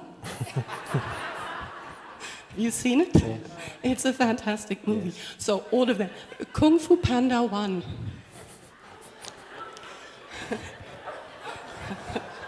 There's the baddie one, and my little son always, he doesn't say villain or criminal, he says baddie one, and it's a really bad one. It says one. The more he says one, the more malicious the criminal is. But Kung Fu Panda gets the secret scroll. And he gets the secret scroll and he's very disappointed because there's nothing there. And then his father gives him the secret ingredient of his noodles soup. And he finally realizes there is no secret ingredient. Is this actually a really wonderful metaphor for what we're doing here? Yes, it's a wonderful metaphor, yes. Yes. Okay. I am going to be very bold now, Your Holiness. But this thought came up when we practiced Mönlam in Prague with Sabja Rinpoche, and we did the King of Aspiration prayers. And I thought, when you go to Kibi, you're going to do this, and now I'm going to be so bold. I do not know if the components are right and if it is going to be really helpful for everyone here to develop bodhicitta, but if it is, would you grant us the enormous honor? Would you grant us the enormous honor of practicing the King of Aspiration prayers with us? Yes, of course. Yes.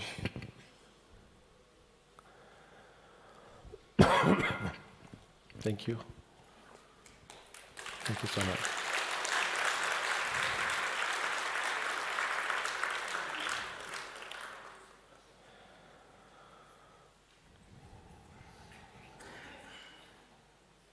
Actually, from Kung Fu Panda,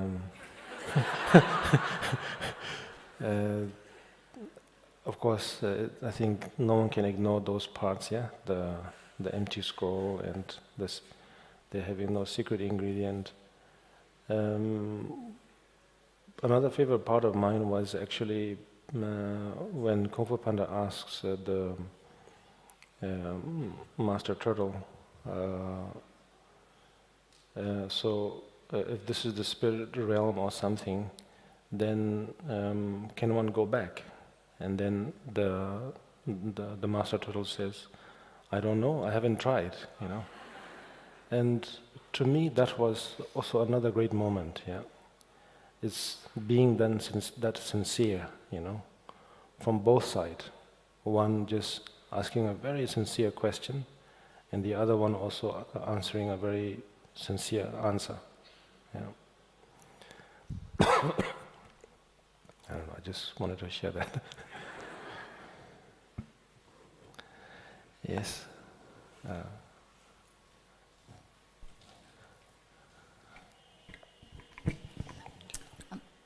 I have a question from yesterday. So is it okay now, or maybe keep it for later? Now? Okay. We were talking about the composition of components. Yes. And I was thinking a little bit about it, and I wanted to ask if it is a random composition, or if there is a pattern, or there is a kind of logic, or is it like random?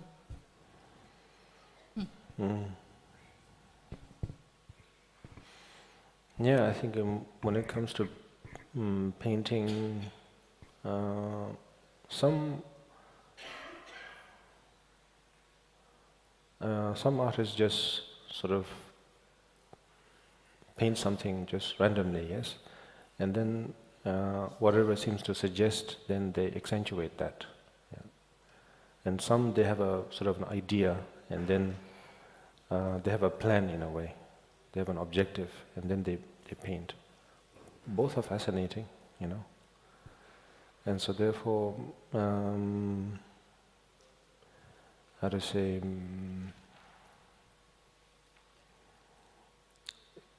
it's really difficult to say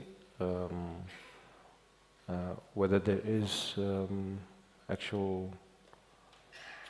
whether the way to go about things is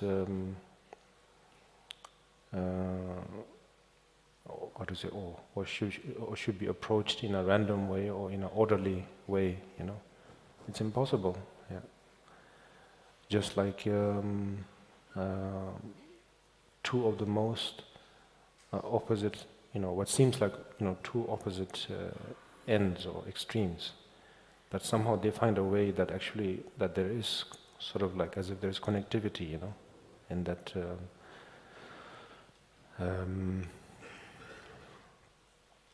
that there is interdependency, one could say. Yeah. Like in this case, anger and patience. Yeah.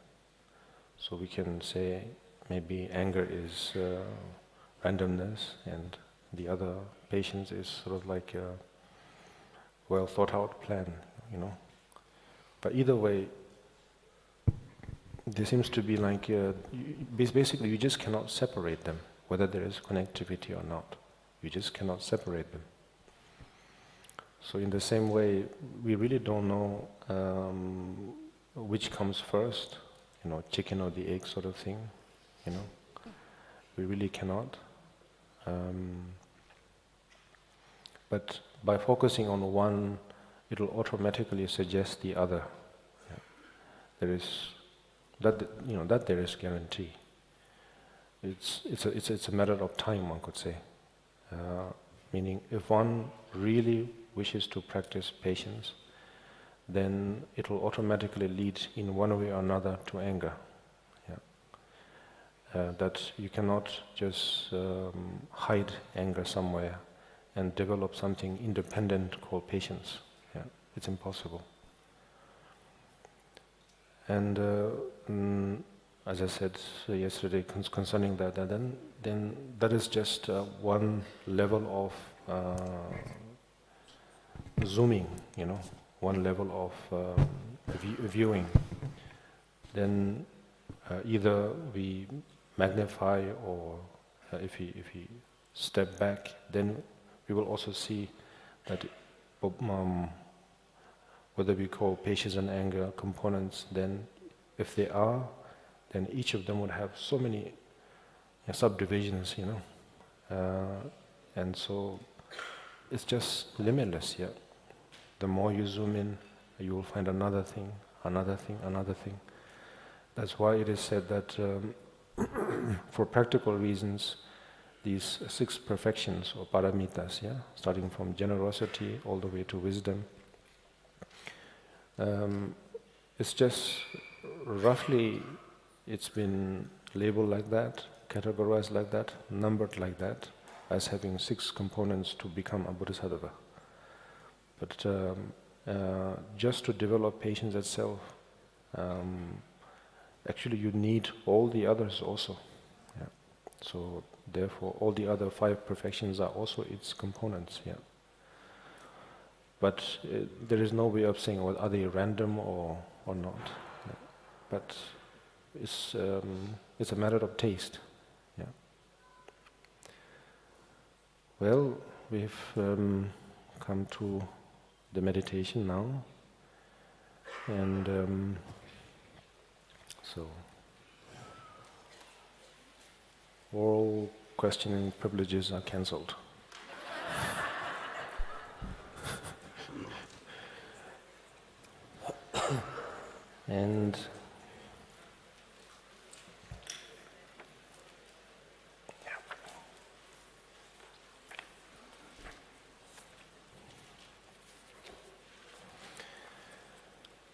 And then the meditation.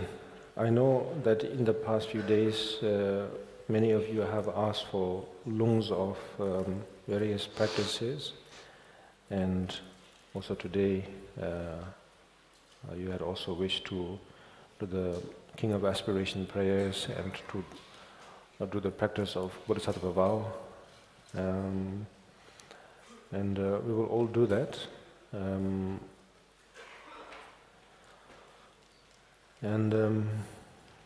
One thing that I also wanted to say, because it's on one hand I might be sort of contradicting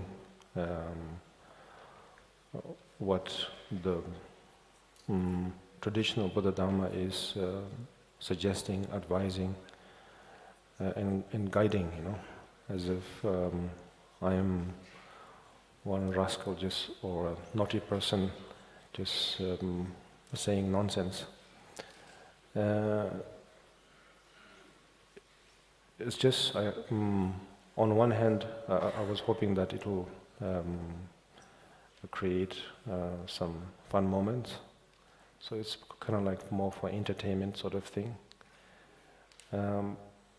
But at the same time, I must say that just like, as I said, the importance of presentation, and the importance of the aesthetics, in the same way, all of these meditations, prayers, chantings, melodies, rituals, it's not just the ones that we do here, but that exists in various formats, Like in Theravada, they have their own way of chanting, meditating, and so on. And in the similar way, all the various different traditions have their own. They are not completely also garbage or meaningless. That's something we also have to keep in mind. Yeah. Otherwise, there would be no need for the cook to make a nice presentation. Just cook the fuel and just deliver it. Or like vitamin pills. And almost becoming mechanical, just because I said all of these are made up. So that's another thing to also to consider, because in that sense, then being born as an animal is more practical. Yeah, they don't need to cook, they just they just munch, yeah. And even for the gods, it's also different. Whereas it's us, the humans, that for some reason we cannot explain it. Really, there is no way we can explain it. But we seems to be the only ones who likes to do very interesting things, So. Not just a plate, but then a colorful plate with various paintings, or I don't know what's the perfect term. Huh? Pattern, yes. Then the various patterns on the plates and cups and so on. Basically, this Zen thing called tea ceremony sort of thing, yeah. Like that, we have various ceremonies for breakfast, for lunch, for dinner, and so on. So, but the basic idea of obviously is to kind of, if you simplify it, it's like saying to refuel, to recharge. But then if you put it that way, then it becomes very mechanic and lifeless and not enjoyable, But therefore, for some reason, we like to do those things. So in the same way, in this case, it seems like just don't be angry, have patience, just endure, just tolerate. But we are not exactly that, on and off switch. Yes, we like to do it in a very intricate way, and so therefore we have these countless and countless of methods, in the form of recitation, in the form of meditation, in the form of chanting and so on. And so therefore these are also things we really have to observe first, and then through observation then we will come to appreciate also. Just like a good presentation or a ceremony.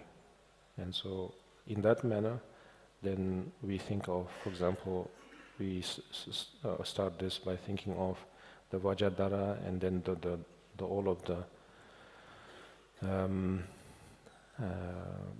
lineage masters and so on, yeah?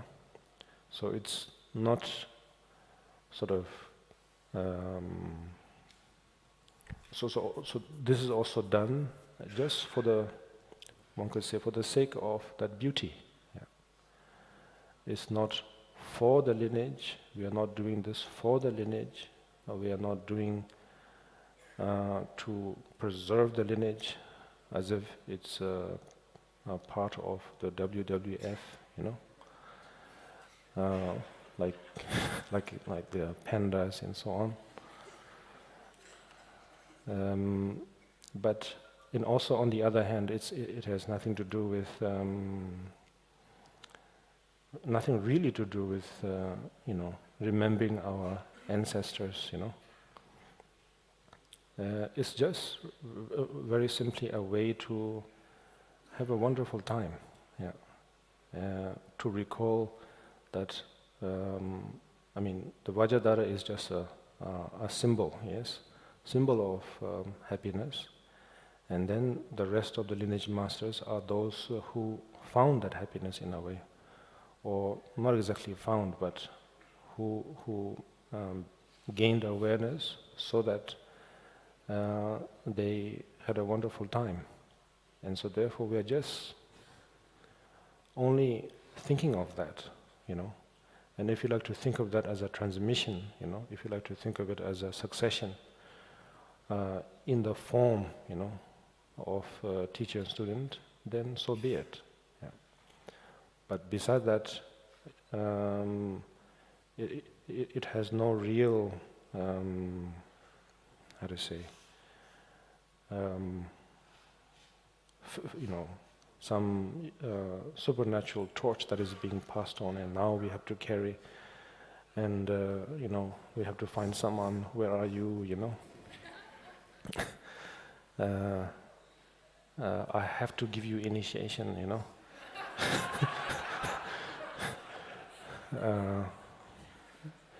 and so on. It's definitely not like that. Yeah.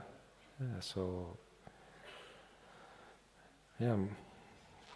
And I thought that is also important to be aware of.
de da che be ngam je la nyang go ro je boy me ba ra che je lo ma go go je go wa ra so ba je me ngoi dere go che be la ma la jen da zo wa de be gom che la che me go je lo ye me gom je ngo jere so ba je ga jara do be ngo wo so ma de ma je de gra jo be gom je la gom ja lo da da wa ra chen je lo nam do ngo wo che gu ra so ba je che re ya ma ye che re ya cha ra wa la ma ga ro ba cha ve gom che la ko ra de ye re me do ba ra chen je lo ke wa ga do ya da la ma da la me je pa la lo je sa da la je yen de ra zo ne do ra je ba nyar do jo san je je da zo je cho nam la cha ju pa ra do da ne ya zo je da je gom de je be za nam je do loi pen je re san je do pa ra sho san je che da zo je cho nam la cha ju pa ra do da ne ja so je da je gom de ge be za nam je do loi pen je re san je do pa ra sho san je che da zo je cho nam la cha ju pa ra kya zo je da je gom de je be za nam je do loi pen je re san je do pa ra jo da zo ga ja ba sem je che zo be ga ra da ve de re le ba jo che re ze ga ra za lai ve zre nga den cho ze zom do je je ze cho je da bo da la ja ra ze wo ne je de be ga ra nam da ra da re je de re da ba be de yo so lo o bo me be wo je shan de do je do jo zhe men da wa ra ja de bo kyan ne gun do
Om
Karmapa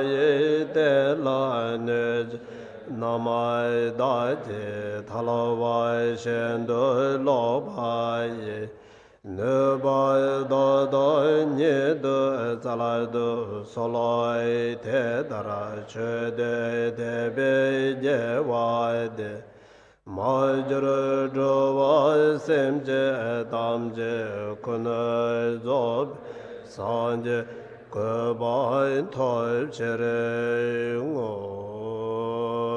Yamavai Wanzara Sanje Nawa Taye Daye Zoi Chavai Doje Jemba Tang Yenda Zembai Doje Domna Lai Zanje Janze Pame Koroje Koro Deje Ngoza Badu Meba Ye Deva Jeje Jave Shingam Dere Dashen Dene Zebe Jurama Dai Jeva Shen Paramai Chabaro Teroi Jene Nande Jadon Joy Deje Daje Melanda Bade Chojo Sanje Janzen Damje Je Medro Lad Sol Teya Da Benja Teya Avai Bodha Na Yeso Hai Chode Gyalwa Seje Goi Choni Zola Je Ra Da Shen De Zoi Je Zabai Kun Joi Son Lai Che Bambul Jalave Dembai Bejo Je Je Wan Sem Je Gulango Droga Zoi Je Doi Juro Je Je Za Tam Je Che Du De Da Shen Je Lai Men Juro Je Jem Ne Ta Ne Cho Zo De Sere ne me nyam do pele che de sa ju ne joro je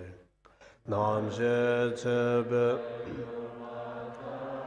de wa chen de je joro je ke ne be ma ka je de le de la san je jo Chanja damne jeze do drebe drova dhambara joi swan de ye tam je se banye to ne nye be dra nai pam je de Ke ga na che ba la vai tro ba ye se be to le do wa do la wa ra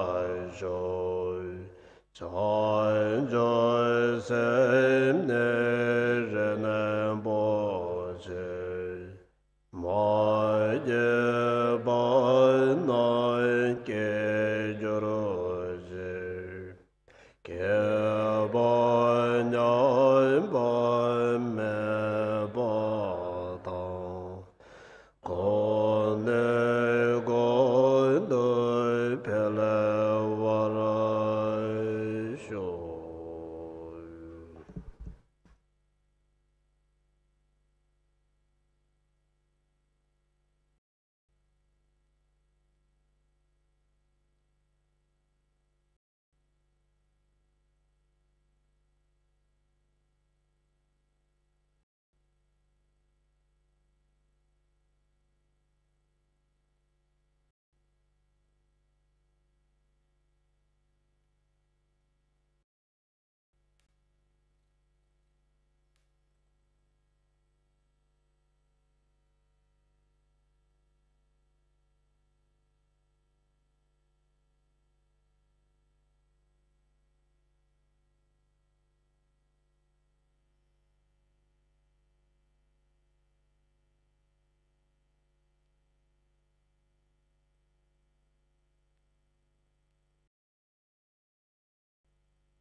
Dear friends, thank you so much for a very nice cooperation and for your presence here before Karmapa's lecture.